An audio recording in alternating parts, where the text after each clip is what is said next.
The fluorescent lights hummed overhead, casting harsh shadows across the polished linoleum floor of the Pentagon briefing room. Captain Sarah Chen stood at rigid attention, her dress blue uniform immaculate, her black hair pulled back in a regulation bun. Around her, 24 other officers maintained similar poses, their eyes fixed straight ahead as General Marcus Hartwell entered the room. "At ease," Hartwell commanded, his voice carrying the authority of 3 decades in uniform.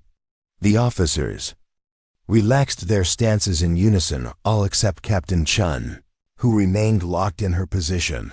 General Hartwell approached the podium, his chest decorated with ribbons that told the story of wars fought from Iraq to Afghanistan. His steel-gray eyes swept the room, cataloging each face with the precision of a man who had commanded thousands of soldiers into battle.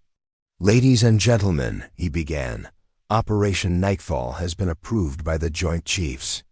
We move forward with the mission parameters discussed in your classified briefings." Sarah's jaw tightened almost imperceptibly.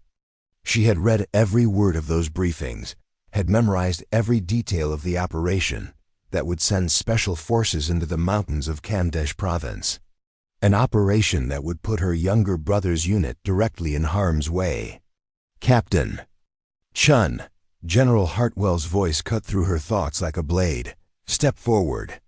Sarah moved with crisp precision, her boots clicking against the floor as she approached the general. The room fell silent except for the persistent hum of the overhead lights. "Captain, you've been selected to lead the intelligence coordination for this operation. Your expertise in regional affairs makes you invaluable to the success of this mission." Sarah's heart hammered against her ribs. She could feel the weight of every eye in the room upon her. This was the moment she had dreaded, the moment she had prepared for. "Sir," she said, her voice steady despite the storm raging inside her chest, "I respectfully decline." The temperature in the room seemed to drop 10 degrees. General Hartwell's face darkened, his eyes narrowing to slits. "Excuse me, Captain. I said I respectfully decline, sir." A murmur rippled through the assembled officers. Colonel Rodriguez, standing to Sarah's left, shifted uncomfortably. Major Patterson cleared his throat. The tension in the room was thick, enough to cut with a knife. General Hartwell stepped closer to Sarah, his voice dropping to a dangerous whisper. "Captain Chen, perhaps you misunderstood. This is not a request. This is a direct order." Sarah's spine straightened even further. "If that were possible." "I understand perfectly, sir. And I refuse to follow that order." The silence that followed was deafening. In her peripheral vision, Sarah could see jaws dropping, eyes widening in disbelief. In the military, refusing a direct order was tantamount to career suicide or worse. General Hartwell's face flushed red. "Captain, are you aware of the consequences of disobeying a direct order?" "I am, sir." "Then explain yourself, now." Sarah took a deep breath, knowing that her next words would either vindicate her or destroy her career forever. "Sir, I cannot, in good conscience, participate in an operation that I believe violates the Geneva Conventions and puts American lives at unnecessary risk." The room erupted. Officers began talking in hushed, urgent tones. General Hartwell raised his hand for silence, but his eyes never left Sarah's face. "That's a serious accusation, Captain. Are you prepared to substantiate it?" Sarah reached into her jacket pocket and withdrew a thick manila folder. "I am, sir. I have documentation here that shows Operation Nightfall involves targeting civilian infrastructure in direct violation of international law. Furthermore, the intelligence being used to justify this operation is compromised." She placed the folder on the podium in front of the general. "Sir, the source providing our intelligence is a double agent working for the Taliban. This entire operation is a trap designed to eliminate our Special Forces unit, a unit that includes my brother, Staff Sergeant David Chen." The admission hung in the air like a live grenade. General Hartwell's hand hovered over the folder, but he didn't open it. "Captain Chen, Are you telling me that you're refusing to follow orders because your brother is part of the unit? No, sir. I'm refusing to follow orders because this operation will result in the unnecessary deaths of American soldiers and innocent civilians. The fact that my brother is among those soldiers makes it personal, but it doesn't change the fundamental wrongness of what we're being asked to do. What do you think will happen next? Share your predictions in the comments below, and don't forget to subscribe for more thrilling stories. 3 hours later, Sarah sat in a windowless interrogation room. In the basement of the Pentagon, her hands folded calmly in her lap. The folder she had presented to General Hartwell lay open on the metal table before her, its contents spread across the surface like pieces of a deadly puzzle. Colonel James Mitchell, the Pentagon's chief investigator, studied the documents with the intensity of a man whose life depended on understanding every detail. His weathered face bore the scars of shrapnel from his tours in the Middle East, and his reputation for uncovering the truth was legendary throughout the military hierarchy. Captain Chen, he said without looking up from the papers, these documents are classified above your security clearance. How did you obtain them? Sarah met his gaze steadily. I can't reveal my sources, sir, but I can guarantee their authenticity. That's not how this works, Captain. You're facing charges of insubordination, possibly treason. Your best chance of avoiding a court-martial is to cooperate fully. With respect, sir, my cooperation won't matter if we allow Operation Nightfall to proceed. 24 American soldiers will die, and their deaths will be on all our hands. Colonel. Mitchell closed the folder and leaned back in his chair. Walk me through it, from the beginning. Sarah had rehearsed this moment countless times, but now that it was here, she felt the weight of every word. 6 weeks ago, I received a classified briefing about increased Taliban activity in Khandesh province. The briefing included intelligence from a source codenamed Raven, allegedly a high-ranking Taliban commander who had turned to provide information to American forces. She paused, organizing her thoughts. The intelligence seemed too good to be true. Raven was providing detailed information about Taliban strongholds, weapon caches, and planned attacks. Information that would allow us to launch a devastating first strike against their operations in the region. And you suspected this was false intelligence? I suspected it was too convenient. In my experience, sources who provide perfect intelligence are usually providing it for a reason that serves their own agenda. Colonel Mitchell nodded slowly. So you began your own investigation? I did. I started by cross-referencing Raven's intelligence with other sources in the region. What I found was troubling. Every piece of actionable intelligence Raven provided led to targets that were either empty or contained minimal Taliban presence. Sarah reached across the table and pulled out a photograph, a satellite image of a compound in the mountains. This is one of the targets Raven identified as a major weapons cache. Our reconnaissance showed it was actually a small medical clinic run by Doctors Without Borders. And the military acted on this intelligence? No, sir. I was able to convince my commanding officer to delay the strike pending further verification. But I realized that if Raven was providing false intelligence about small targets, what might he be planning for a larger operation? Colonel Mitchell's expression grew more serious. Operation Nightfall. Exactly. I began digging deeper into Raven's background. What I discovered was that he wasn't a Taliban commander at all. He was a Pakistani intelligence officer named Kasim Nazir, working to eliminate American special forces in the region. Sarah pulled out another document, a dossier with Nazir's photograph and service record. Nazir has been planning this operation for months. He's been feeding us intelligence designed to draw a specific Special Forces unit into a trap. The unit was led by Captain Marcus Williams, your brother's unit. Yes, sir. But that's not why I'm here. I'm here because Nazir's plan will work. The intelligence he's provided about the Taliban compound in Khandesh is designed to lure our forces into a kill zone. The compound he's identified is surrounded by hidden bunkers filled with anti-aircraft weapons and explosives.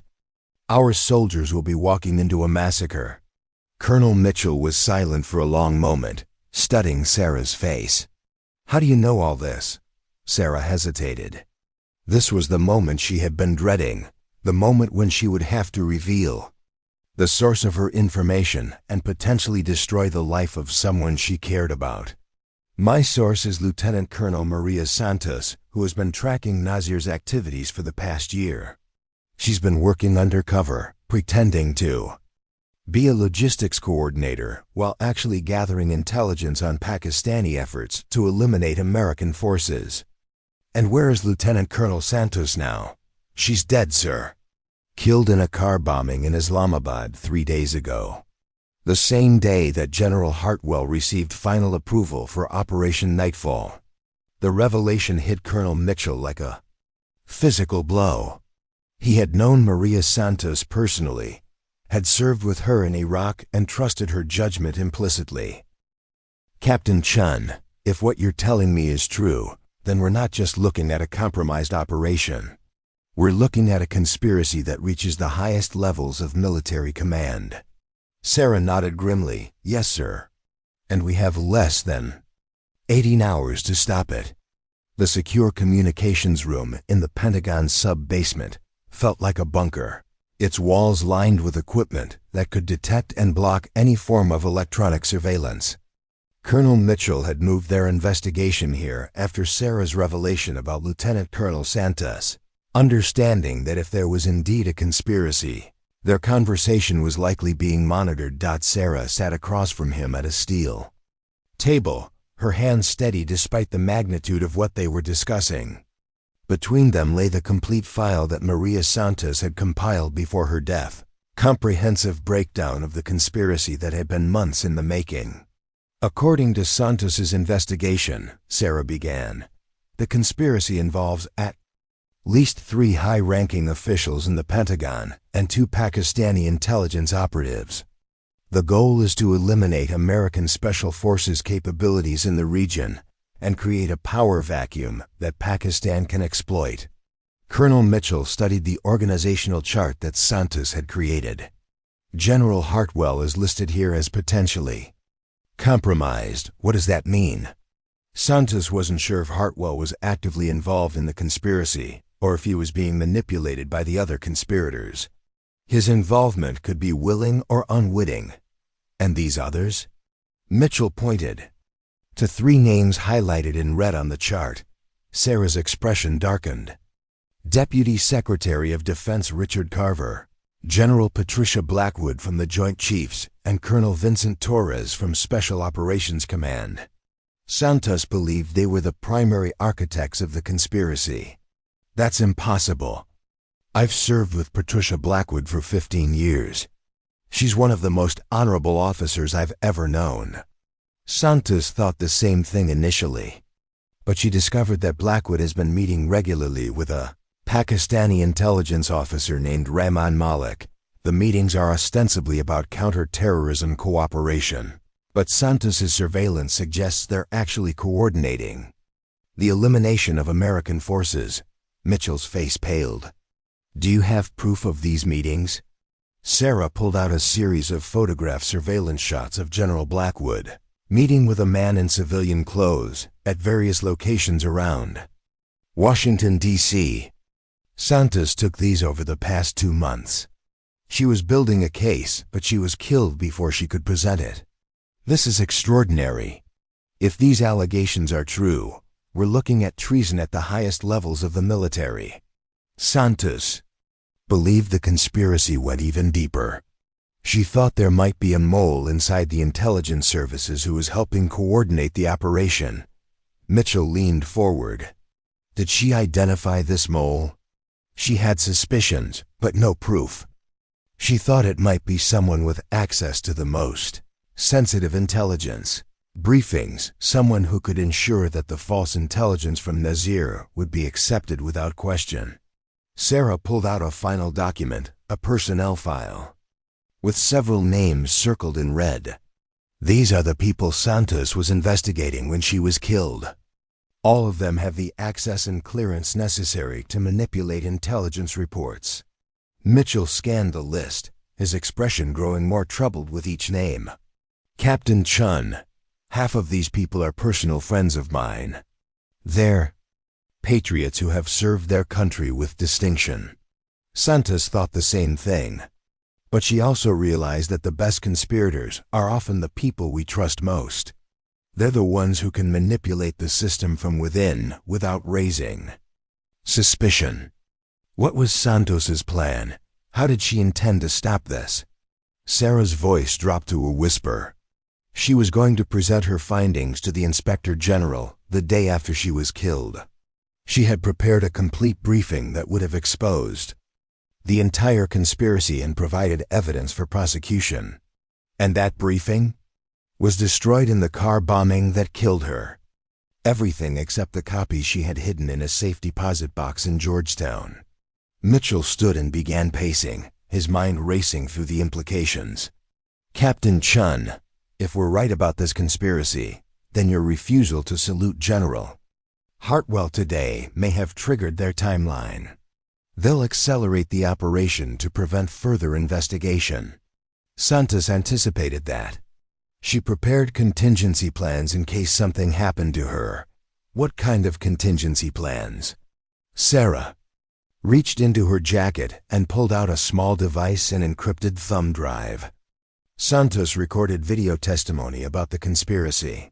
She also compiled audio recordings of conversations between the conspirators and their Pakistani handlers.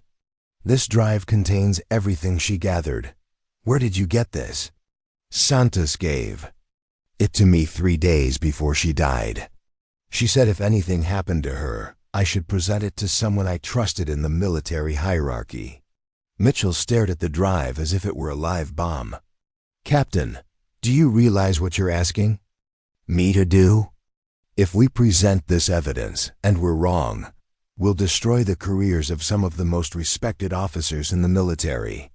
And if we don't present it and we're right, 24 American soldiers will die tomorrow, and the conspiracy will continue until it accomplishes its goal of eliminating American influence in the region.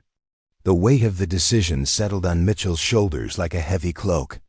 He had spent his entire career following orders and trusting the chain of command. Now he was being asked to challenge that very system. There's something else, Sarah continued. Santos discovered that Operation Nightfall isn't the end goal, it's just the beginning. The conspirators are planning a series of operations designed to systematically eliminate American special forces throughout the Middle East and Central Asia. How many operations? 12 over the next 6 months. Each one designed to look like a legitimate military action while actually being a trap set by our enemies. Mitchell sat back down heavily.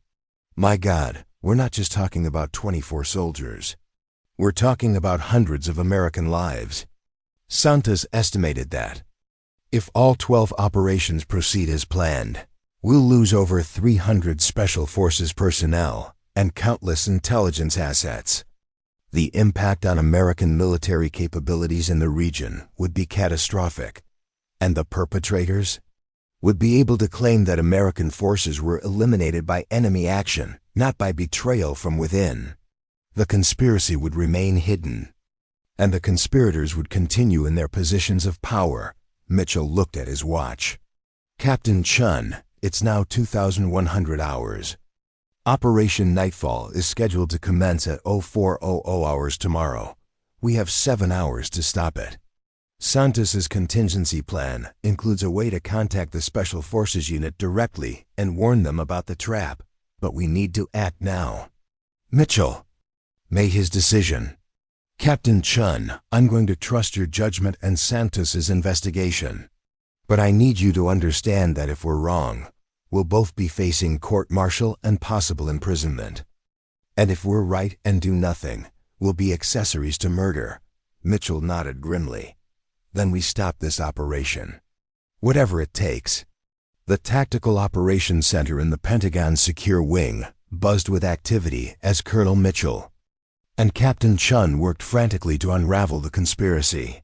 It was now 2,230 hours, and they had less than 5.5 hours to prevent Operation Nightfall from proceeding. Sarah sat at a computer terminal, her fingers flying across the keyboard as she accessed the secure communications network. I'm trying to establish contact with Captain Williams's unit, but their communications are being routed through the standard command structure. Any message I send will be intercepted by the same people who are orchestrating this trap. Mitchell was on a secure phone with the FBI's counterintelligence division. I need Agent Rebecca Hayes on the line immediately. This is a matter of national security. While they waited for the FBI connection, Sarah continued her analysis of Santos's files. Colonel, I found something else. Santos identified a specific timeline for the conspiracy. Operation Nightfall was supposed to be the test case. If it succeeded, the other 11 operations would proceed on schedule. What's the timeline for those operations? 1 every 2 weeks, starting next month. Santos calculated that by the end of the year, American Special Forces capabilities in the Middle East and Central Asia would be reduced by 70%. Mitchell's call connected. Agent Hayes, this is Colonel Mitchell. I need an immediate counterintelligence investigation of several high-ranking Pentagon officials. Yes, I understand the implications. I'm sending you encrypted files now. Sarah looked up from her computer. Colonel, I think I found a way to contact the Special Forces unit directly. Santos created a back-channel communication system that bypasses the normal command structure. It's designed to look like routine equipment maintenance reports. Huh. Long will it take to establish contact? I'm already connected. The unit is currently staged at Forward Operating Base Chapman in Afghanistan. They're scheduled to move to the target location in 3 hours. Mitchell finished his call with the FBI and turned to Sarah. Agent Hayes is mobilizing a team to begin arrests, but she needs more evidence before she can move against the high-ranking officials. She's particularly concerned about arresting General Blackwood without ironclad proof. Santos's video testimony should be enough. Hayes wants to verify the authenticity of the recordings first. That could take hours. Sarah's face tightened with frustration. We don't have hours. The unit is about to move into position. Then we need to find another way to stop this operation. Sarah turned back to her computer and began typing a coded message to the Special Forces unit. The message was designed to look like a routine intelligence update, but it contained a hidden warning about the trap they were walking into. This is the message I'm sending, she said, showing Mitchell the screen. It appears to be an update about weather conditions in the target area, but if you read the first letter of each sentence, it spells out Operation Compromised, Abort Mission. Mitchell studied the message. Will Captain Williams understand the code? Santos designed it based on protocols that Williams would recognize. He trained with Santos at Fort Bragg, and she taught him several emergency communication methods. Send it. Sarah transmitted the message and waited for acknowledgement. After several tense minutes, a response came back. Weather update received. Proceeding as scheduled. He didn't understand the code, Mitchell said grimly. Or he understood it but can't act on it because his orders come from higher up the chain of command. Mitchell began pacing again, his mind racing through alternatives. Captain Chun, what if we could get General Hartwell to call off the operation directly? How do we do that without revealing our investigation? We don't. We confront him with the evidence and force him to make a choice. Sarah shook her head. Santos wasn't sure if Hartwell was part of the conspiracy or just being manipulated. If he's involved, we'll be warning the conspirators that we're onto them. And if he's not involved, he might be our only chance to stop this operation. The secure phone rang. Mitchell answered it immediately. Agent Hayes, what's your status? Sarah watched Mitchell's expression grow increasingly troubled as he listened to the FBI agent's report. I understand, Mitchell said finally. Keep me informed. He hung up and turned to Sarah. The FBI has begun surveillance of the suspected conspirators, but they've discovered something troubling. General Blackwood left Washington 3 hours ago on a private jet bound for Pakistan. She's fleeing the country? Either that, or she's going to personally oversee the operation from Pakistan. Sarah's computer chimed with an incoming message. She read it quickly, her face paling. Colonel, I just received intelligence from another source. The Pakistani military has moved significant forces to the border region near the target location. They're not just planning to eliminate our Special Forces unit. They're planning to claim it was a cross-border incursion that justified their response. A false flag operation. Exactly. They'll claim that American forces illegally entered Pakistani territory and that they were defending their sovereignty. The international community will support their right to self-defense. Mitchell slammed his fist on the table. This is worse than we thought. They're not just planning to kill our soldiers. They're planning to use their deaths to justify a larger military action against American interests in the region. Santos's files indicated that this was part of a larger strategy to drive American forces out of Central Asia entirely. How much time do we have? Sarah checked her watch. The unit is scheduled to reach the target location in 2 hours and 15 minutes. Once they're in position, they'll be trapped in the kill zone. Then we have to make a choice.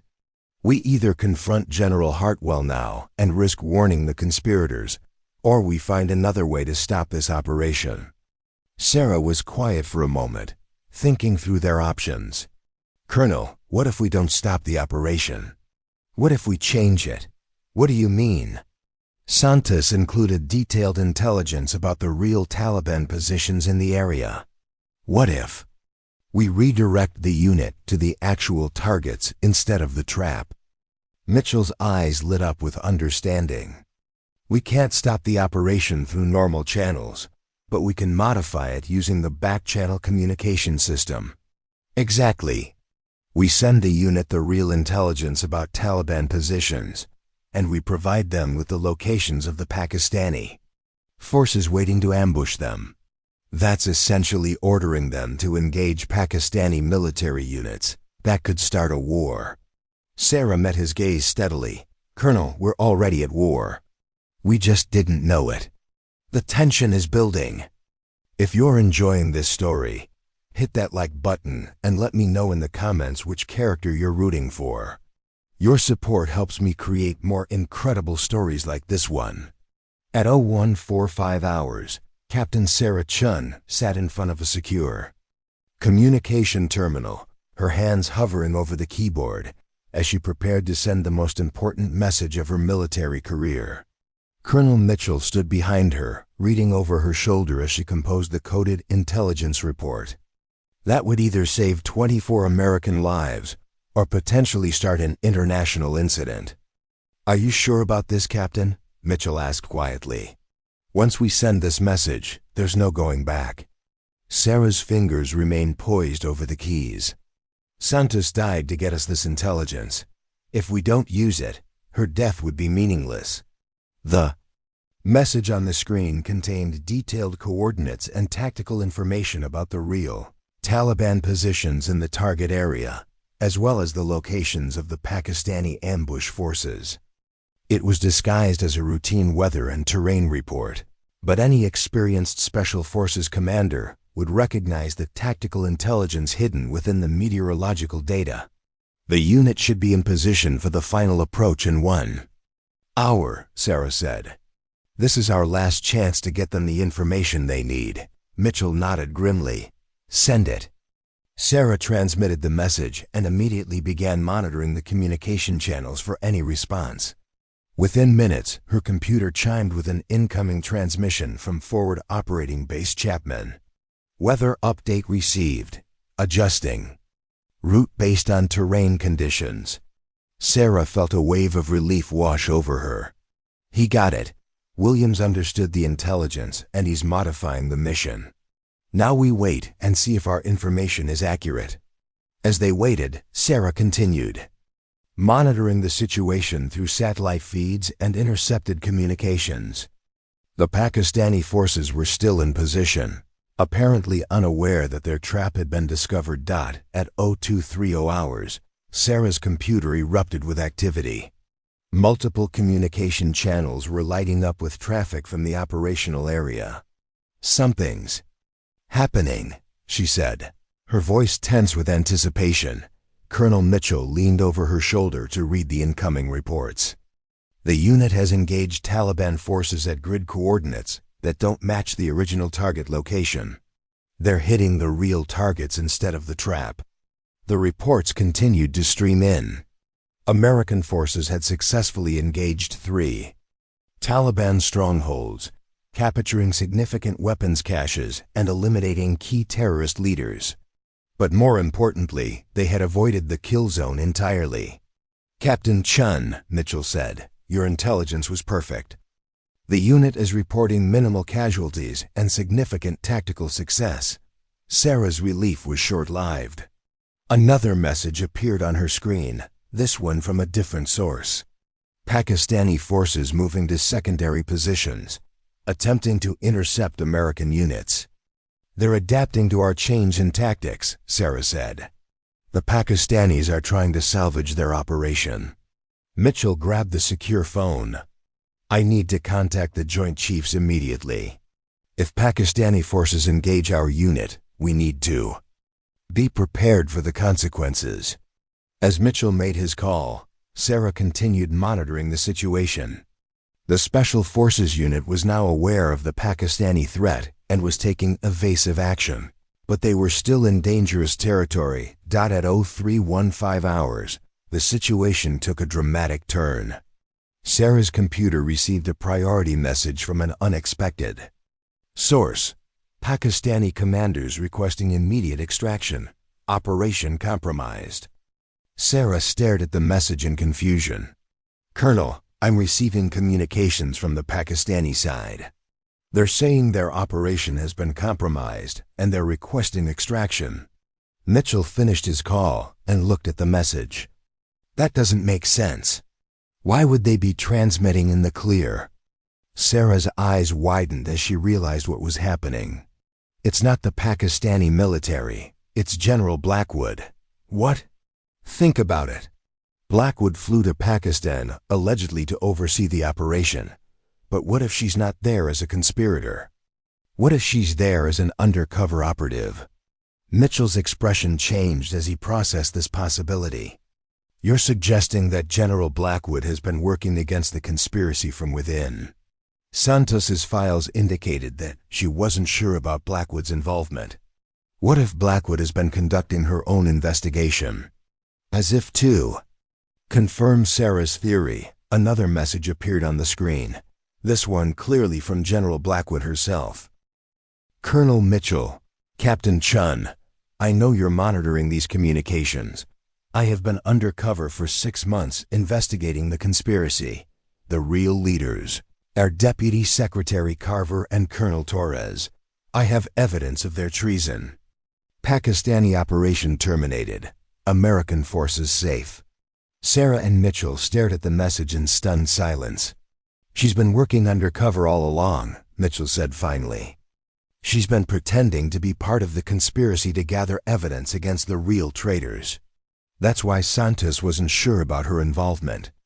Blackwood couldn't reveal her true mission, even to Santos." Another message from Blackwood appeared. "Carver and Torres have realized their operation is compromised. They are attempting to flee the country. FBI must move immediately." Mitchell was already reaching for the phone to contact Agent Hayes when the secure room's door burst open. 3 armed security officers entered, led by Colonel Vincent Torres himself. "Colonel Mitchell, Captain Chen, you're under arrest for treason," Torres announced, his weapon drawn. Sarah felt her heart skip a beat. Torres was one of the conspirators, and he was here to silence them before they could expose the entire operation. "Colonel Torres," Mitchell said calmly, "I think there's been a misunderstanding." "The only misunderstanding is yours, Mitchell. You thought you could interfere with a legitimate military operation. Instead, you've committed treason by communicating with enemy forces. Sarah realized that Torres was preparing to eliminate them under the guise of a legitimate arrest. She had to act quickly. "Colonel Torres," she said, her voice steady despite the danger, "before you do anything irreversible, you might want to know that General Blackwood has been recording all of your communications with Rahman Malik for the past 6 months." Torres's face went pale. "That's impossible. She's been undercover, gathering evidence of your conspiracy. Right now, FBI agents are arresting Deputy Secretary Carver based on that evidence." Torres's weapon wavered slightly. "You're lying." Sarah's computer chimed with another message from General Blackwood. "Torres, your accounts in the Cayman Islands have been frozen. Your Pakistani handlers have been arrested. Surrender now, and you might avoid the death penalty." The room fell silent as Torres read the message. His face went through a series of emotions: shock, anger, and finally resignation. "How long have you known?" he asked quietly. "Santos figured it out months ago," Sarah replied. "She just needed time to gather enough evidence to prove it." Torres lowered his weapon. Maria Santos was a good soldier. She didn't deserve to die. No, she didn't. But her death wasn't meaningless. She saved 24 American lives tonight and exposed a conspiracy that would have cost hundreds more. The security officers, realizing that Torres was no longer in command of the situation, moved to disarm him. Colonel Mitchell stepped forward. "Colonel Torres, you're under arrest for treason, conspiracy, and the murder of Lieutenant Colonel Maria Santos." 3 days later, Sarah sat in the same Pentagon briefing room where she had refused to salute General Hartwell. This time, the room was filled with FBI agents, military investigators, and members of the press. The conspiracy had been completely exposed, and the full scope of the betrayal was finally being revealed to the public. General Hartwell, cleared of any involvement in the conspiracy, stood at the podium. His face showed the strain of the past few days, but his voice remained strong as he addressed the assembled crowd. "Ladies and gentlemen," he began, "I am here to commend the extraordinary courage and dedication of Captain Sarah Chen and Colonel James Mitchell, whose actions prevented not only the deaths of 24 American soldiers, but also exposed a conspiracy that threatened our national security." Sarah felt uncomfortable with the attention, but she understood the importance of the moment. The conspiracy had reached the highest levels of government, and only complete transparency could restore public trust. "Captain Chen," General Hartwell continued, "when you refused to salute me 3 days ago, you were not showing disrespect to the military. You were upholding the highest ideals of military service, the duty to protect American lives and defend the Constitution against all enemies, foreign and domestic." He paused, his eyes meeting Sarah's. "I owe you an apology. I should have listened to your concerns instead of focusing on protocol." Sarah stood and approached the podium. "General, you had no way of knowing the full scope of the conspiracy. We were all being manipulated by people we trusted."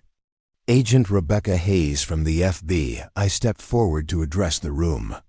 "The investigation has revealed that the conspiracy involved not only the assassination of Lieutenant Colonel Maria Santos, but also the planned elimination of American special forces throughout the Middle East and Central Asia. The conspirators were working with Pakistani intelligence to create a power vacuum that would serve their mutual interests." She pulled out a chart showing the organizational structure of the conspiracy. Deputy Secretary Richard Carver and Colonel Vincent Torres were the primary architects of the operation. They recruited several other officials and had been planning this for over a year. "What about General Blackwood?" a reporter asked. Agent Hayes smiled. "General Blackwood has been working undercover for the past 6 months, gathering evidence of the conspiracy. Her apparent cooperation with the conspirators was part of an elaborate sting operation designed to identify all the participants. As if on cue, General Blackwood entered the room. She looked exhausted but triumphant, her uniform bearing the dust of her recent mission in Pakistan. "General Blackwood," another reporter called out, "why didn't you inform other officials about your undercover operation?" Blackwood approached the microphone. "The conspiracy reached so high into the military hierarchy that I couldn't risk revealing my investigation to anyone. The only way to gather sufficient evidence was to maintain complete operational security." She turned to Sarah. "Captain Chen, your actions 3 days ago forced the conspirators to accelerate their timeline, which ultimately led to their exposure. Your courage and Lieutenant Colonel Santos' sacrifice saved not only American lives but also preserved the integrity of our military." Sarah felt the weight of the moment. "General, I was just doing my duty. Lieutenant Colonel Santos is the real hero here. She gave her life to expose this conspiracy." General Hartwell stepped back to the microphone. "Which brings us to the reason for this press conference. Captain Chen, Lieutenant Colonel Santos, and Colonel Mitchell will be receiving the Medal of Honor for their extraordinary service to our nation." The room erupted in applause. Sarah felt tears welling up in her eyes as she thought about Maria Santos, who would never see the vindication of her sacrifice. "There is one more matter to address," General Hartwell said as the applause died down. "The Special Forces unit that was targeted in Operation Nightfall has returned safely to base. All 24 soldiers are alive and well, thanks to the intelligence provided by Captain Chen and Colonel Mitchell." Sarah's heart leaped. "My brother?" "Staff. Sergeant David Chen is among the returning heroes. He asked me to tell you that he's proud of his big sister." For the first time in days, Sarah allowed herself to smile.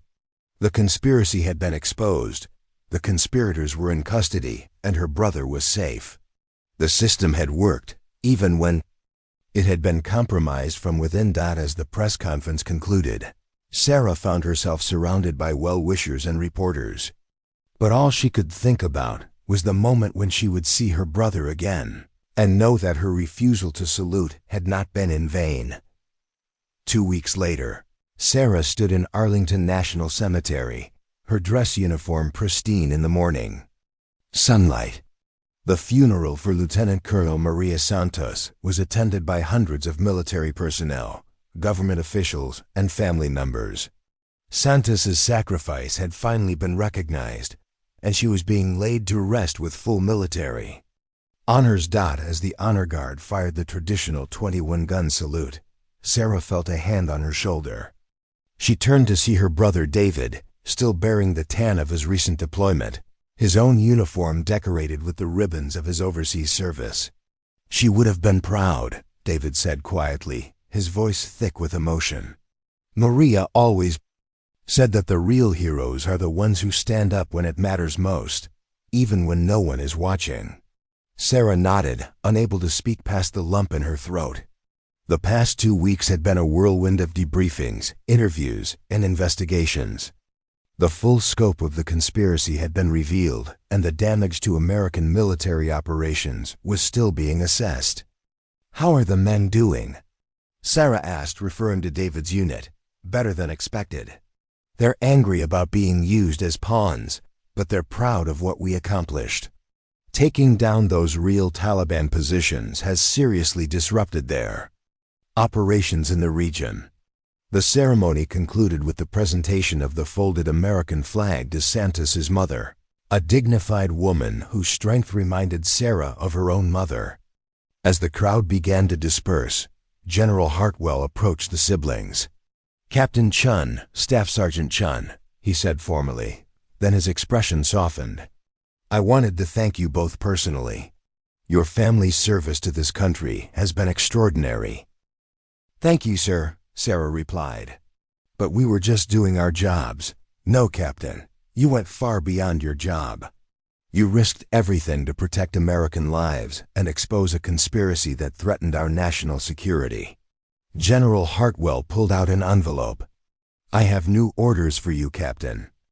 You're being promoted to major and assigned to head up a new counterintelligence unit specifically designed to prevent conspiracies like this one from developing in the future.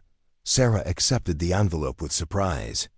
Sir, I'm honored, but I'm not sure I'm qualified for such a position. Captain Chen, General Hartwell said with a slight smile. You've just demonstrated that you're one of the most qualified intelligence officers in the entire military. You identified a conspiracy that fooled some of our most experienced officials, and you had the courage to act on your convictions despite the personal cost. David grinned at his sister. Congratulations, Major Chen. Mom and Dad are going to be so proud. As they walked away from the cemetery, Sarah reflected on the events of the past few weeks. The conspiracy had been completely dismantled. Deputy Secretary Carver and Colonel Torres were facing trial for treason, and several other officials had been arrested or relieved of duty. General Blackwood had been commended for her undercover work and was being considered for promotion to the Joint Chiefs of Staff. Sarah, David said as they reached their car, I need to ask you something. When you refused to salute General Hartwell that day, did you know how it would all turn out? Sarah considered the question carefully. I knew that Maria Santos had died trying to expose a conspiracy, and I knew that you and your unit were walking into a trap. Beyond that, I was just trying to do what I thought was right, even though it could have ended your career.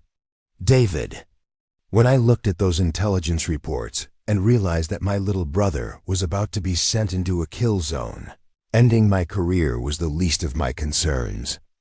David was quiet for a moment. I never thanked you properly for saving my life and the lives of my men. Sarah stopped walking and turned to face her brother. You don't need to thank me. You would have done the same thing if our positions were reversed. Maybe, but I'm not sure I would have had the courage to stand up in front of all those senior officers and refuse a direct order. You've charged machine gun nests and cleared buildings full of terrorists. Don't talk to me about courage. David laughed. That's different. That's just physical courage. What you did required moral courage, and that's much harder. As they drove away from Arlington, Sarah's phone rang.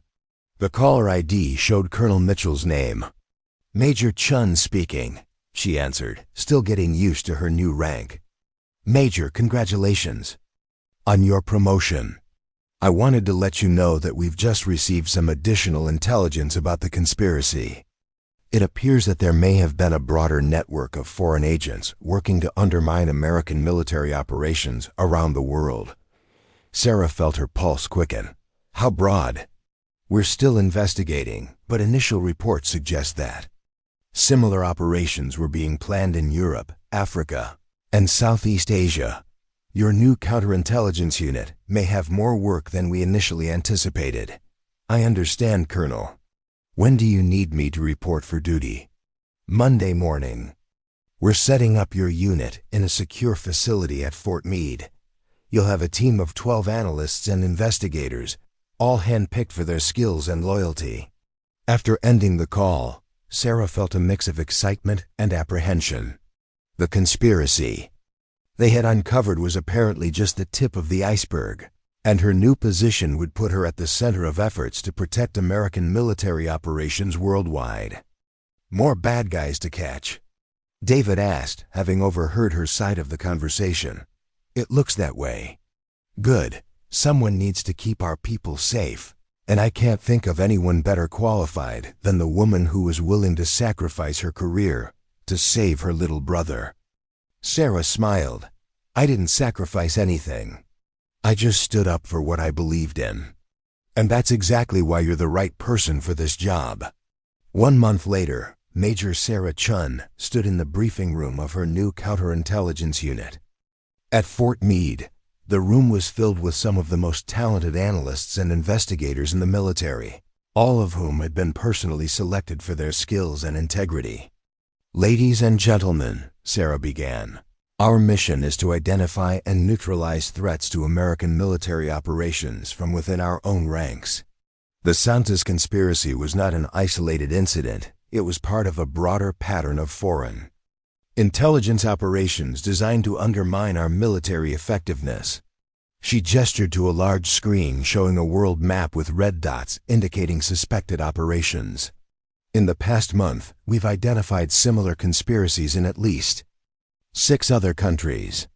Foreign intelligence services have been actively recruiting American military personnel and government officials to provide information and manipulate operations.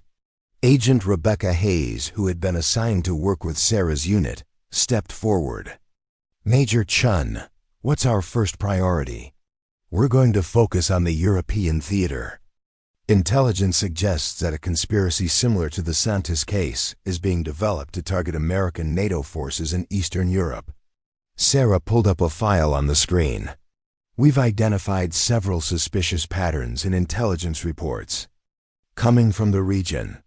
False information is being used to manipulate American force deployments, and we believe that a major operation is being planned to eliminate American military capabilities in the region." Sergeant First Class Mike Rodriguez, one of Sarah's analysts, raised his hand. "Major, do we know who's behind these operations?" "We're still investigating, but initial intelligence suggests that multiple foreign intelligence services are cooperating in these efforts. The goal appears to be the systematic elimination of American military influence worldwide." Sarah walked to the front of the room. "This is exactly the kind of threat that Lieutenant Colonel Santos died trying to expose. We owe it to her memory and to the safety of American service members to ensure that no conspiracy like this ever succeeds again." The team spent the next several hours reviewing the intelligence and developing investigative plans. Sarah was impressed by the dedication and professionalism of her team members, all of whom understood the gravity of their mission. As the briefing concluded, Sarah's secure phone rang. The caller ID showed a number she didn't recognize. "Major Chen, this is General Blackwood. I need to speak with you immediately. We've just received intelligence that suggests your unit may have been compromised." Sarah felt her blood run cold. "Compromised how, General?" "Someone has been accessing your classified files and communications. We believe there may be a mole within your unit or someone with access to your systems." Sarah looked around the room at her team members, all of whom were still working diligently on their assignments. The idea that one of them might be a traitor was almost unbearable. "General, what's our next step?" "We're implementing immediate security protocols.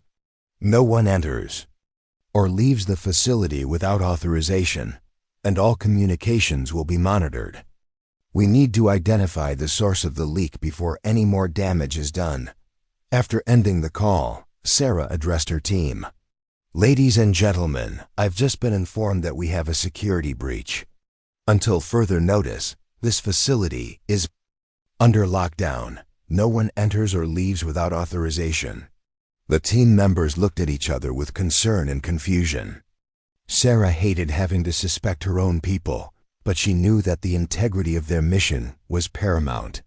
"I know this is difficult," she continued, "but we need to remember that this is exactly the kind of situation that foreign intelligence services try to exploit. They want us to turn on each other and lose trust in our own people." Agent Hayes approached Sarah privately. "Major, I need to tell you something. I've been conducting my own investigation into the security breach, and I think I know who the mole is." Sarah's heart sank. "Who?" "I can't tell you here. Too many people around. But I need you to meet me in conference room C in 10 minutes. Come." "Alone?" Sarah nodded, though every instinct told her to be cautious. The Santos conspiracy had taught her that trust was a luxury that intelligence officers couldn't afford. 10 minutes later, Sarah entered conference room C to find Agent Hayes waiting for her. The room was empty except for the two of them. "Agent Hayes, what did you discover?" Hayes pulled out a tablet and showed Sarah a series of communication logs. "These are records of classified information being transmitted from this facility to an external location. The transmissions have been occurring for the past week, always during the evening shift. Sarah studied the logs. Do you know who has access to these systems during the evening shift? That's the problem. The transmissions are coming from your personal computer, Major. Sarah felt the world tilt beneath her feet. That's impossible. I haven't been transmitting any classified information. Major, I need you to understand that I don't believe you're the mole. But someone has been using your access codes and your computer to steal classified information. Sarah's mind raced through the possibilities. Someone would need my passwords and access codes to use my computer. Or they would need physical access to your computer when you're not around. Sarah realized the implications. You're saying someone in this facility has been accessing my computer without my knowledge. That's exactly what I'm saying. And given the sensitivity of the information being transmitted, it has to be someone with high-level security clearance. Sarah felt a chill run down her spine. Once again, she was faced with a conspiracy that reached into the highest levels of the military hierarchy. But this time, the conspiracy was targeting her own unit. Agent Hayes, who else knows about this? Investigation? Just you and me. I haven't reported it to anyone else yet. Good. We need to set a trap. If someone is using my computer to steal classified information, we need to catch them in the act. Sarah began formulating a plan. Tonight, we're going to plant false information on my computer, something that looks classified, but is actually harmless. Then we'll monitor who accesses it and where the information goes. That's risky, Major. If the mole realizes it's a trap, they might destroy evidence or flee. And if we don't catch them, they'll continue to compromise our operations and put American lives at risk. Agent Hayes nodded. What kind of false information do you want to plant? Something that would be irresistible to a foreign intelligence service. Plans for a major military operation that doesn't actually exist. Sarah spent the next hour crafting a fictional operation plan that would appear to be a legitimate classified document. The plan described a supposed American military operation in Eastern Europe that would be a perfect target for the kind of conspiracy they had uncovered in the Santos case. If our mole takes the bait, Sarah said, they'll transmit this information to their handlers and we'll be able to track where it goes. And if they don't take the bait, then we'll know that our security breach is coming from somewhere else, and we'll have to look for other explanations. As evening approached, Sarah implemented her plan. She placed the false classified document on her computer and set up monitoring systems to track any unauthorized access. Then she and Agent Hayes settled in to wait. At 2130 hours, Sarah's computer monitoring system showed unauthorized access. Someone was accessing her computer remotely using her login credentials. They're taking the bait, Agent Hayes whispered, watching the activity on her monitoring screen. Sarah watched as the intruder navigated through her files and found the false classified document. The person spent several minutes reading the document, then began the process of transmitting it to an external location. We've got them, Sarah said. The transmission is going to a location in Germany. But as they watched, something unexpected happened. The transmission was intercepted by a third party and redirected to a different location entirely. What's happening? Agent Hayes asked. Sarah studied the data flow. The transmission is being intercepted and redirected. Someone else is watching. Our mole. Who? I don't know, but this is getting more complicated than we expected. The transmission finally completed, and Sarah's monitoring system showed that the false classified document had been sent to 3 different locations: the original destination in Germany, a secondary location in Russia, and a third location that appeared to be somewhere in the United States. Agent Hayes, Sarah said grimly, we're not just dealing with a mole. We're dealing with a complex intelligence operation that involves multiple foreign services and possibly domestic conspirators as well. What do we do now? Now we find out who in this facility has been accessing my computer, and we trace these transmissions to their ultimate destinations. Sarah realized that her new counterintelligence unit had uncovered its first major case, and it was potentially even more dangerous than the Santos conspiracy. The enemy wasn't just targeting individual military operations, they were targeting the very people tasked with protecting American military security.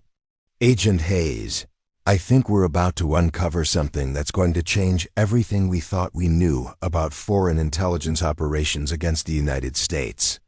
The next morning, Sarah arrived at her office to find it in chaos. Her computer had been destroyed, her files were scattered across the floor, and her secure phone had been dismantled. Agent Hayes was waiting for her, her face grim.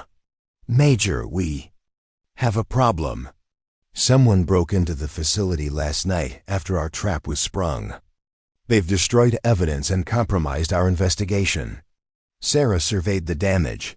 This wasn't random vandalism. Someone knew exactly what to destroy and what to leave alone. It gets worse. The person who broke in had access to all the security systems. They disabled the cameras, bypassed the alarms, and got past the guards without being detected. Sarah felt the familiar chill of recognition. Inside job, has to be. And it means that whoever we're dealing with has significant resources and high-level access. Sarah pulled out her secure phone and called General Blackwood. "General, we need to immediately. Our facility has been compromised and our investigation has been sabotaged."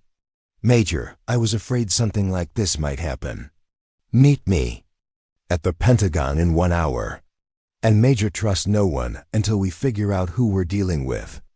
An hour later, Sarah and Agent Hayes sat in General Blackwood's secure office in the Pentagon. The general looked exhausted, as if she hadn't slept in days. "Major Chen, what you've uncovered is worse than we initially thought. The intelligence operation targeting your unit is connected to a much larger conspiracy." General Blackwood pulled out a thick file. "We've been investigating similar security breaches at military installations around the world. In each case, the pattern is the same. A mole within the facility provides access to classified information, and then the facility is compromised to destroy evidence." "How many installations have been affected?" Sarah asked. 17 so far. And in each case, the mole has been someone with high-level security clearance and access to the most sensitive information. Agent Hayes leaned forward. "General, do we know who's coordinating these operations?" "We have suspicions but no definitive proof. The operations appear to be coordinated by a network of foreign intelligence services working together. But there's also evidence of domestic involvement." Sarah felt a sinking feeling in her stomach. "You're talking about another conspiracy within the American government." "That's exactly what I'm talking about. And this time, the conspiracy appears to be targeting the very people who are tasked with exposing and stopping foreign intelligence operations." General Blackwood pulled out a photograph. "This is Viktor Petrov, a former Russian intelligence officer who we believe is coordinating these operations. He's been recruiting American military personnel and government officials for over a decade." Sarah studied the photograph. Petrov was a nondescript man in his 50s, the kind of person who would blend into any crowd. What's his endgame? Complete penetration of American military intelligence. He wants to neutralize our ability to detect and counter foreign intelligence operations. And he's doing it by targeting the people like us, Agent Hayes said. Exactly. He's creating a situation where American intelligence officers can't trust each other, can't trust their own systems, and can't effectively counter foreign threats. Sarah stood and began pacing. General, we need to assume that my entire unit has been compromised. Everyone who has access to our systems could potentially be working for Petrov. That's why I'm reassigning you to a new unit. This one will be completely compartmentalized with only 3 people. You, Agent Hayes, and myself. What about my team at Fort Meade? They'll continue their work, but they'll be operating under false parameters. We'll use them as unknowing decoys while we conduct the real investigation. Sarah didn't like the idea of deceiving her own team, but she understood the necessity. What's our first step? We're going to set a trap for Petrov. We're going to make him think that he successfully neutralized your unit while we gather evidence of his operations. General Blackwood pulled out a classified document. This is a fabricated intelligence report that suggests your unit has been disbanded due to security breaches. We're going to leak this document and see who bites.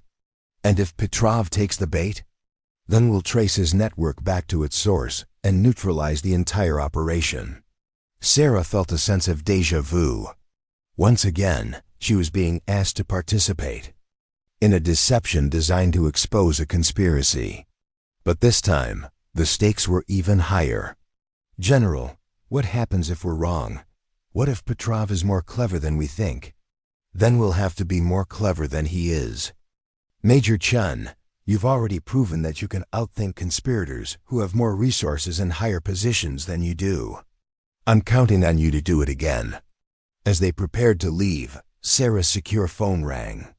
The caller ID showed David's number. Sarah, we need to talk. Something's happened. What is it? I can't discuss it over the phone. But I need you to meet me tonight. It's about the investigation you're working on. Sarah felt a chill run down her spine. David, how do you know about my investigation? That's what I need to talk to you about. Sarah, I think someone is trying to use me to get to you. After ending the call, Sarah turned to General Blackwood. General, I think the conspiracy is targeting my family now. What do you mean? My brother just called. He says someone is trying to use him to get to me. He wants to meet tonight. General Blackwood's expression grew grave. Major, that could be a trap. If Petrov has identified your family as a potential vulnerability, he might try to exploit that. Or David might have information that could help us. He's been deployed in the same regions where some of these conspiracies have been operating. Agent Hayes spoke up. Major, we should set up the meeting under controlled conditions. If it's a trap, we'll be ready for it. If it's legitimate, we'll get the information we need. Sarah nodded. Set it up. But I want backup, and I want surveillance on everyone who knows about the meeting. As they finalized the plans, Sarah couldn't help but think about the irony of the situation. She had started this investigation to save her brother's life, and now she was potentially putting him in danger by continuing it. General, she said, if something happens to David because of this investigation, I'll never forgive myself.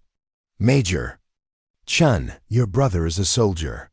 He understands the risks involved in protecting American interests. And he's also your brother. He's not going to let anything happen to you if he can help it. Sarah hoped the general was right. But she also knew that in the world of intelligence and counterintelligence, family ties could be both a strength and a weakness. That evening, Sarah prepared for what might be the most dangerous meeting of her life. She was about to find out whether her brother was trying to help her, or whether he had been compromised by the very conspiracy she was trying to expose. The abandoned warehouse on the outskirts of Alexandria, Virginia, seemed like an unlikely place for a family reunion.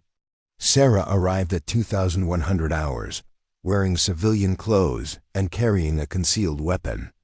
Agent Hayes and a team of FBI surveillance specialists were positioned around the building, ready to intervene if the meeting turned dangerous. David was already waiting inside, his military bearing unmistakable even in civilian clothes. He looked nervous, constantly checking his watch and glancing toward the entrance. David, Sarah said as she approached him, what's this about? Sarah, I need to tell you something that I should have told you weeks ago. It's about Lieutenant Colonel Santos. Sarah felt her heart skip a beat. What about her? She contacted me 3 days before she died. She said she was investigating a conspiracy and that she needed my help to gather information about operations in Afghanistan. Sarah stared at her brother in shock. Why didn't you tell me this before? Because she made me promise not to tell anyone, including you. She said that if something happened to her, I should only reveal what I knew if you were in danger. And, you think I'm in danger now? David nodded grimly.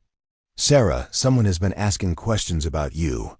Military personnel who claim to be conducting a security investigation. They've been asking about your family, your background, your relationships. Sarah felt a chill run down her spine. What kind of questions? They wanted to know about your childhood, your motivations for joining the military, your political beliefs. They were trying to build a psychological profile. Did you tell them anything? I told them to go to hell. But Sarah, they knew things about you that only family would know.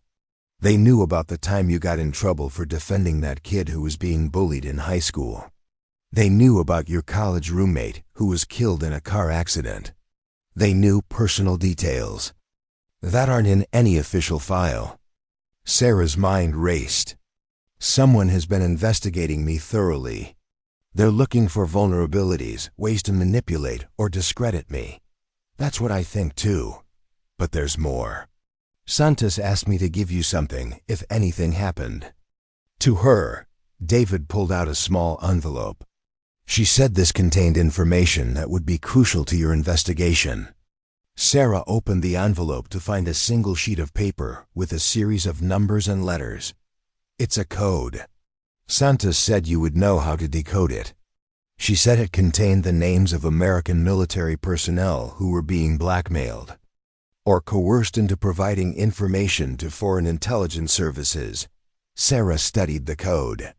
It was similar to the encryption methods that Santos had used in her other communications. David, this could be the key to unraveling the entire conspiracy. There's something else. Santos told me that the conspiracy wasn't just about eliminating American military personnel. She said it was about something much bigger. What did she mean? She said that the goal was to create a situation where American military forces would be so compromised that they would be unable to respond to a major international crisis. Sarah felt the pieces of the puzzle clicking into place. They're preparing for something. A major military action that they want to ensure America can't interfere with. That's what Santos thought. She said that all the smaller operations, assassinations, the compromised missions, the intelligence breaches, were just preparation for something much larger. As Sarah processed this information, her earpiece crackled with Agent Hayes' voice. Major, we have a problem. Multiple vehicles are approaching the warehouse. It looks like we're about to have company. Sarah grabbed David's arm. We need to get out of here, now. They moved toward the exit, but the sound of engines outside indicated they were already surrounded. Sarah's secure phone rang. It was General Blackwood. Major Chun, where are you? At the warehouse. We're surrounded. Major, listen too. Me carefully. The meeting with your brother was a setup. We've just learned that Petrov has been monitoring your communications and knew about the meeting. Sarah's blood ran cold.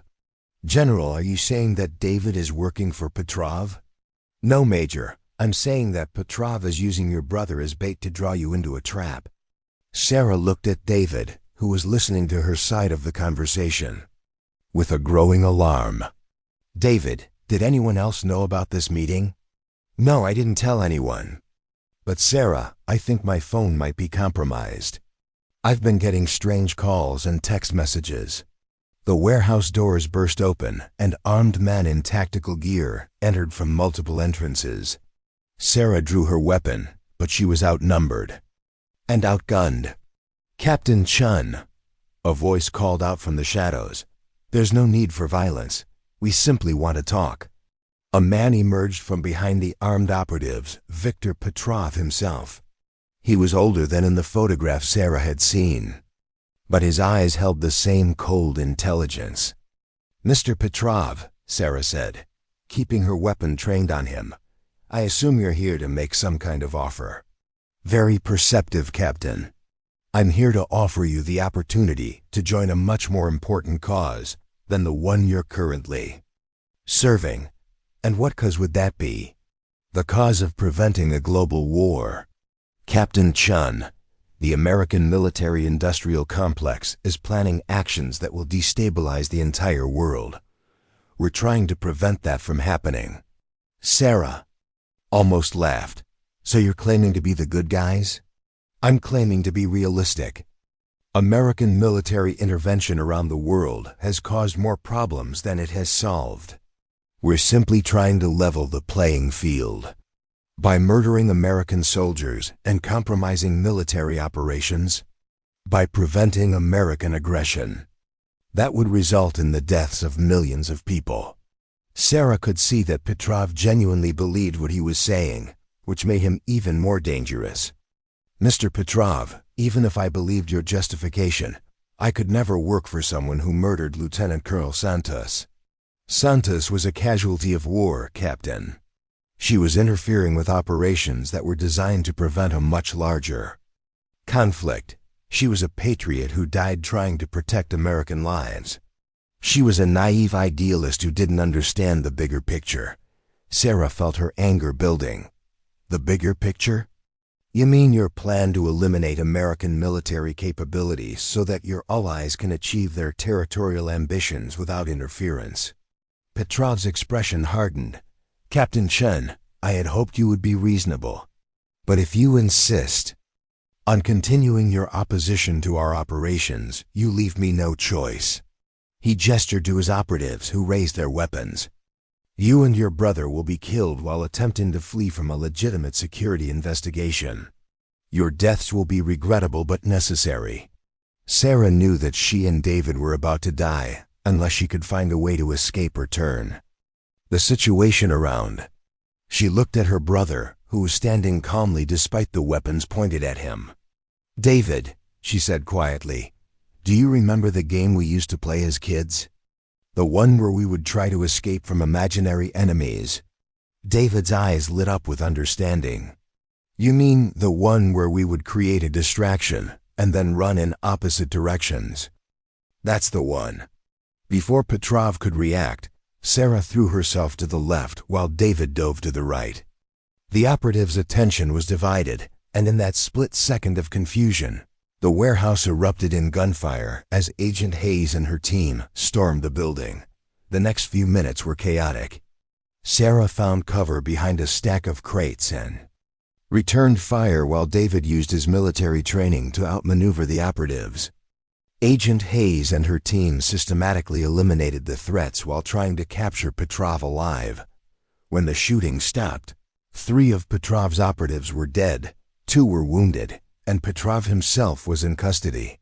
Sarah and David were unharmed, though shaken by the experience. Major Chen, Agent Hayes said as she approached. Are you all right? I'm fine. Did we get what we needed from Petrov? We got him alive, which is more than we expected. And we also got this. Agent Hayes held up a smartphone. Petrov's phone contains communications with his entire network. We should be able to roll up the entire conspiracy. Sarah felt a sense of relief wash over her. What about the code that Santos left? We'll decode it as soon as we get back to base. But Major, I think we've just broken the back of the most dangerous foreign intelligence operation ever mounted against the United States.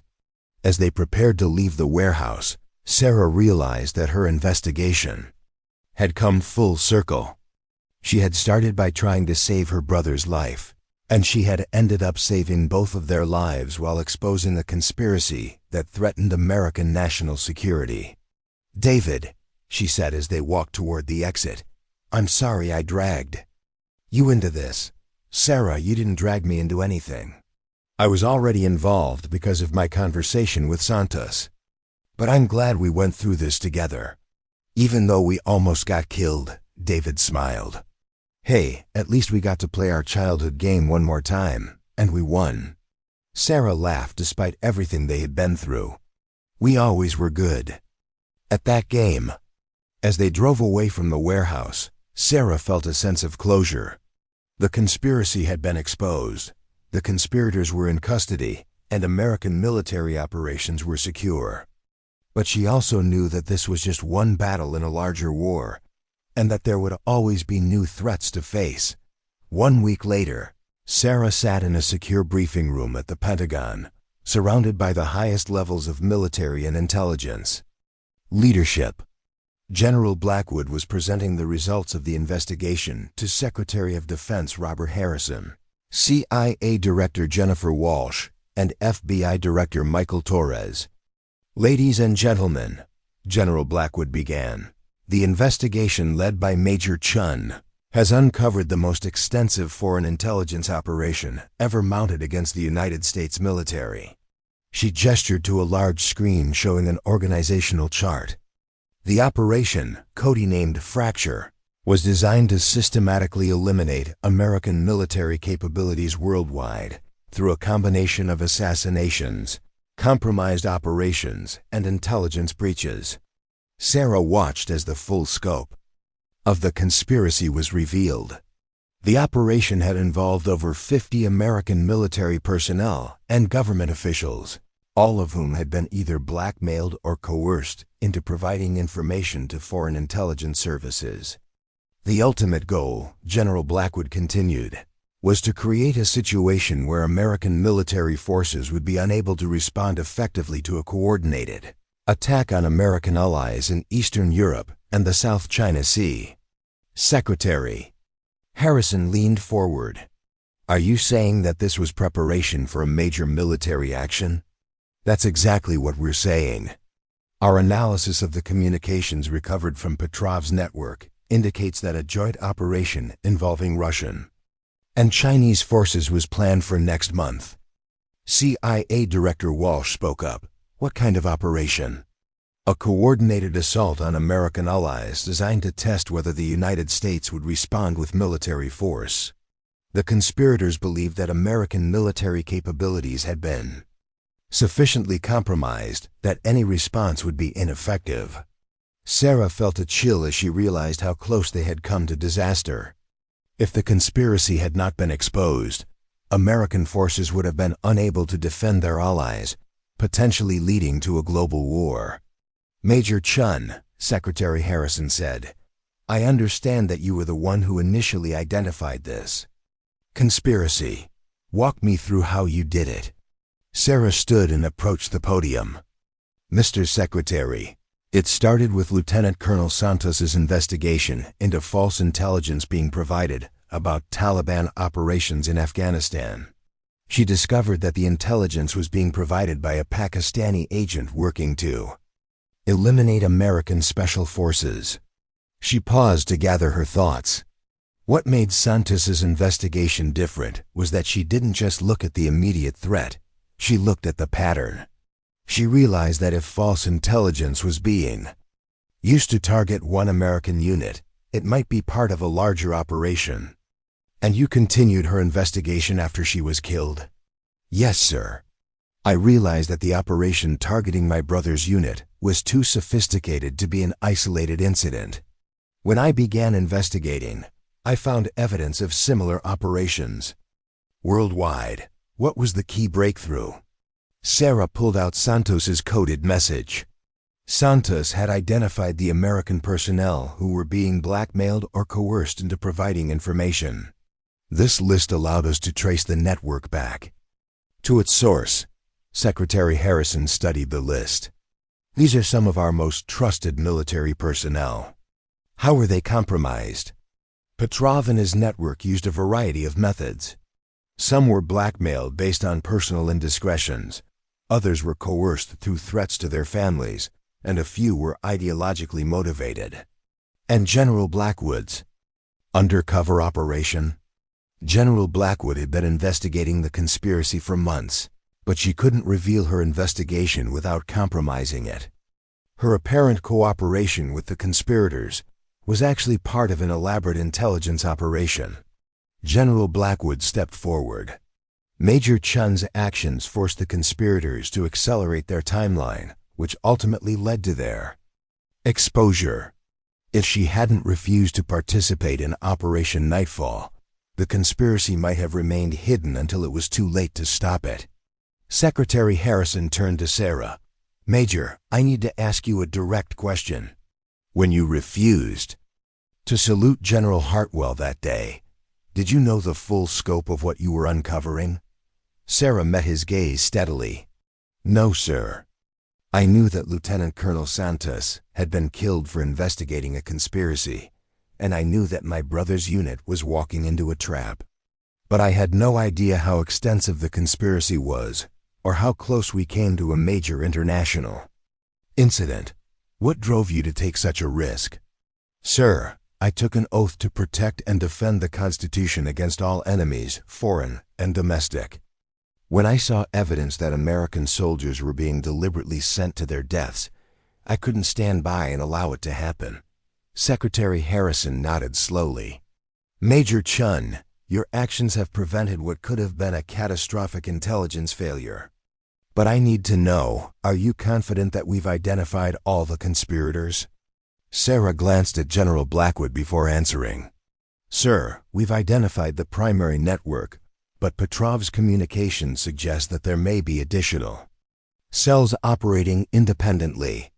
We'll need to continue monitoring for suspicious activity. FBI Director Torres spoke up. We're conducting a comprehensive review of all military personnel who had access to the compromised intelligence. So far, we've identified 37 individuals who may have been compromised. And the foreign intelligence services involved? Russian SVR, Chinese MSS, and Pakistani EC were the primary players. But we've also found evidence of involvement from Iranian and North Korean intelligence services. Sarah realized that the conspiracy had been even more extensive than they had initially thought. The enemy hadn't just been targeting American military operations. They had been coordinating a global effort to neutralize American influence worldwide. Mr. Secretary, Sarah said, there's something else we need to consider.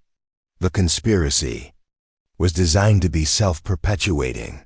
Even with Petrov in custody, the network may be able to continue operating using previously established protocols. What do you mean? Petrov's network was designed to operate independently in the event that leadership was compromised. The individual cells may continue their operations even without central coordination.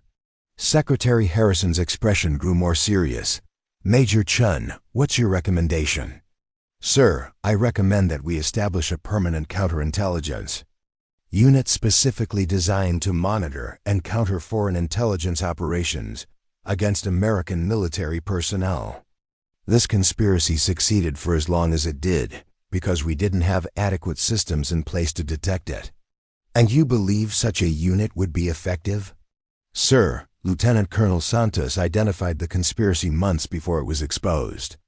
If we had had proper systems in place to support her investigation, she might still be alive and we might have prevented the entire operation. Secretary Harrison turned to General Blackwood. General, what's your assessment? Sir, I believe Major Chen is right.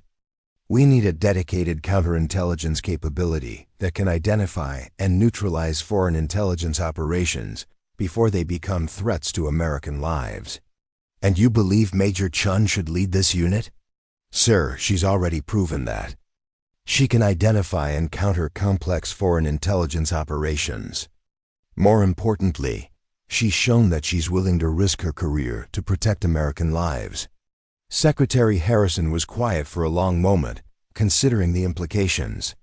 Major Chen, if we establish this unit, it would be one of the most sensitive assignments in the entire military. You would be responsible for investigating some of the most trusted people in the government. Sir, I understand the responsibility. But I also understand the consequences of not having adequate counterintelligence capabilities. Very well. Major Chen, you're hereby promoted to Lieutenant Colonel and assigned to establish and lead the new Counterintelligence Protection Unit. You'll report directly to the Secretary of Defense and will have access to all intelligence resources necessary to carry out your mission. Sarah felt the weight of the new responsibility settling on her shoulders. Thank you, sir. I won't let you down. As the meeting concluded, Sarah realized that her investigation had led to something much larger than she had ever imagined. She had started by trying to save her brother's life, and she had ended up establishing a new capability to protect American military personnel worldwide. 3 months later, Lieutenant Colonel Sarah Chen stood in her new office at the Pentagon. Looking out at the Washington, D.C. skyline, the Counterintelligence Protection Unit had grown to include 50 analysts, investigators, and operatives, all dedicated to identifying and neutralizing foreign intelligence operations against American military personnel. David entered her office, now wearing the uniform of a newly promoted Master Sergeant. He had been assigned to her unit as a liaison to Special Operations Forces, bringing his field experience to complement Sarah's analytical skills. "How's the new job treating you?" David asked, settling into a chair across from her desk. "It's challenging. We're identifying new threats every day, and it's becoming clear that the Petrov conspiracy was just the beginning." Sarah pulled out a classified briefing folder. "We've identified similar operations in 12 countries, all apparently coordinated by different foreign intelligence services, but using similar methods. Are they connected?" "We think so. The evidence suggests that there's a loose coalition of foreign intelligence services working together to systematically undermine American military capabilities." David studied the briefing materials. "What's our response?" "We're working with allies to share intelligence and coordinate countermeasures. But we're also developing new protocols to protect American personnel from recruitment and coercion." Sarah's secure phone rang. The caller ID showed Agent Hayes' number. "Lieutenant Colonel Chen, we have a situation. One of our operatives in Germany has gone missing, and we believe he may have been compromised."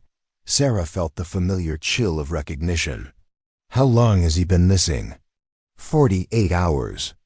He was investigating a suspected network of German military personnel who were providing information to Russian intelligence. "Any signs of struggle or forced abduction?" "None. He simply disappeared during what was supposed to be a routine surveillance operation." Sarah realized that they were facing a new iteration of the same threat they had been fighting. "Agent Hayes, we need to assume that our operative has been captured and that his mission has been compromised. What's our next step?" "We implement the protection protocols we developed after the Petrov case. We extract all personnel who might be at risk and suspend operations in Germany until we can assess the situation." After ending the call, Sarah turned to David. "It's starting again. The enemy is adapting to our countermeasures and finding new ways to target our people. What do you need me to do?"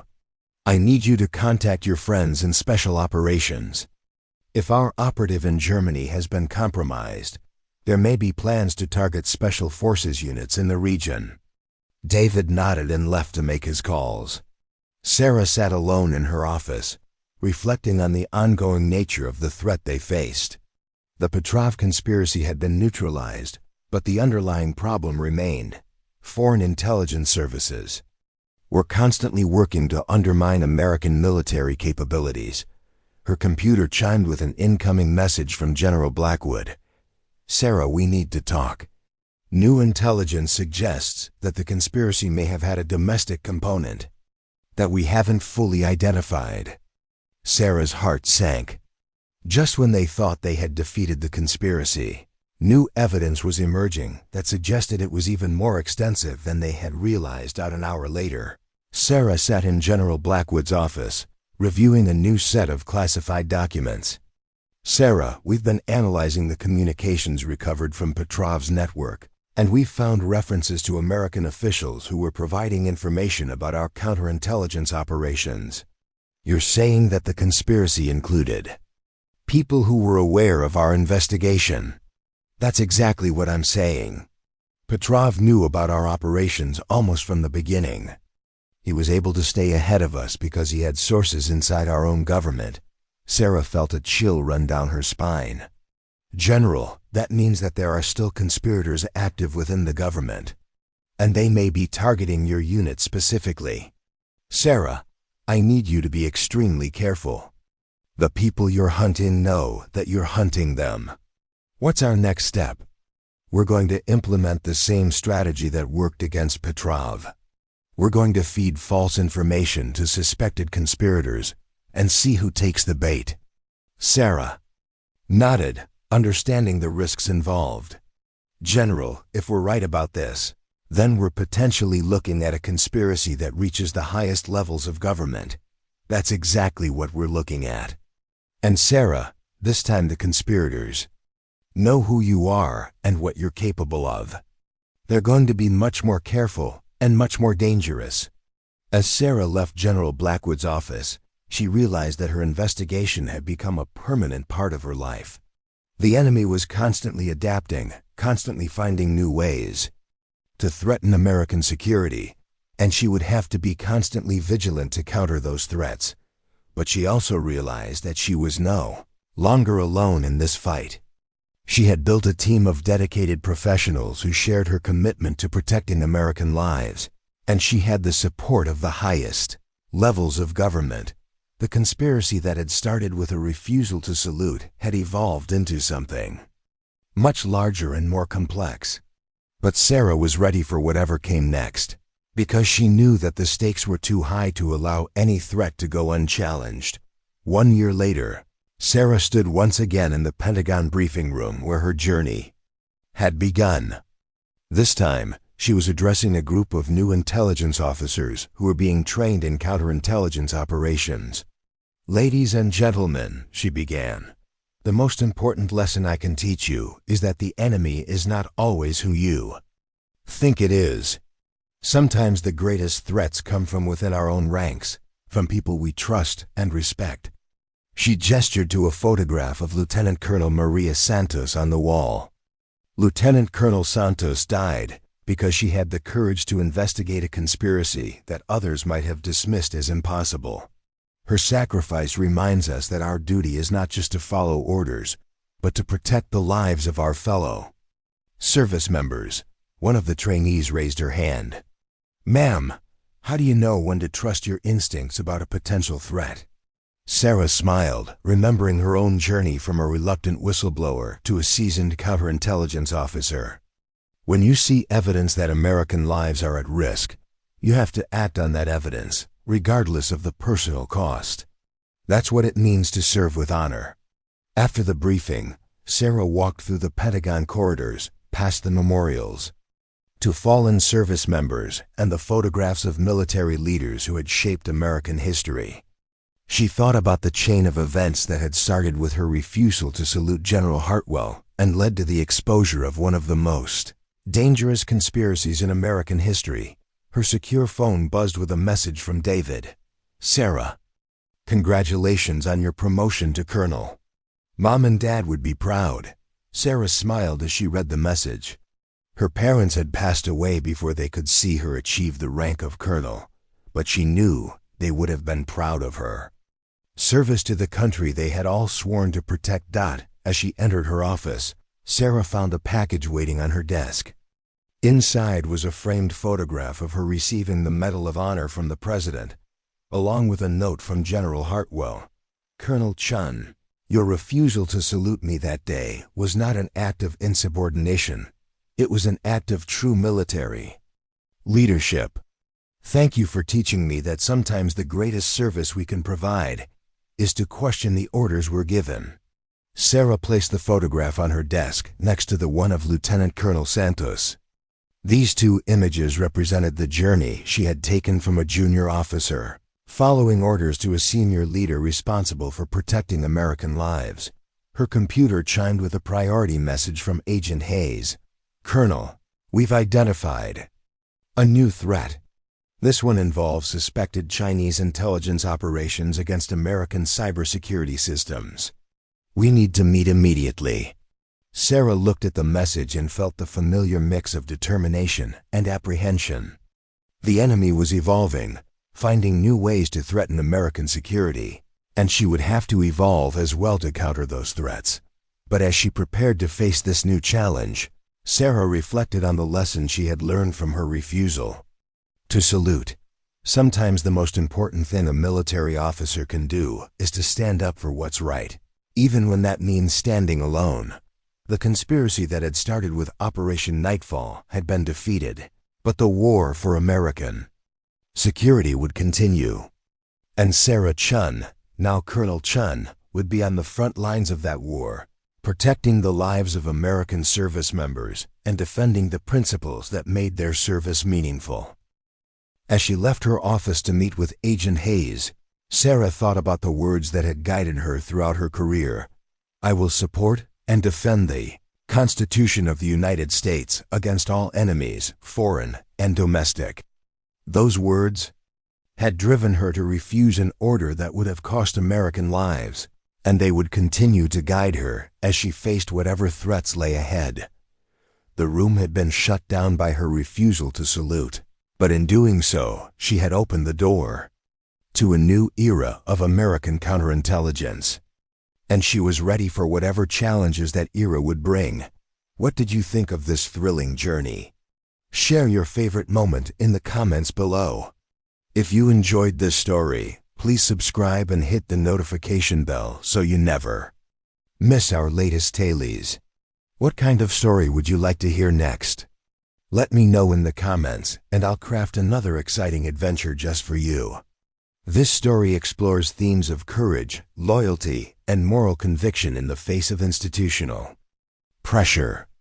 Lieutenant Colonel Sarah Chen's journey from a reluctant whistleblower to a seasoned counterintelligence officer demonstrates that true military leadership sometimes requires the courage to stand alone against overwhelming odds.